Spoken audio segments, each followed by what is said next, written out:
चला आज वेगळी भाजी घेऊन आली तुमच्याबरोबर, म्हटलं शेअर करावं आणि फ्रेंड ही नक्की ट्राय करा.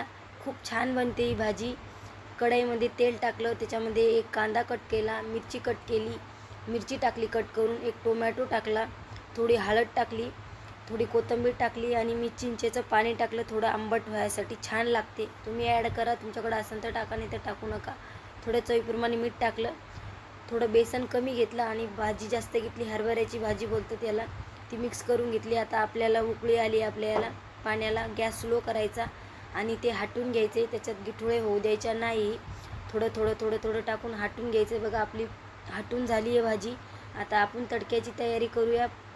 मी चम्मच घेतला, त्याच्यामध्ये 1 चम्मच तेल टाकलं, त्याच्यामध्ये जिरे टाकले, जिरे चांगले तडतडलेत ना, त्याच्यामध्ये मिरच्या टाकल्या, लाल मिरच्या. आणि आपल्याला तडका देताना झाकण खुलं ठेवायचं नाही, झाकण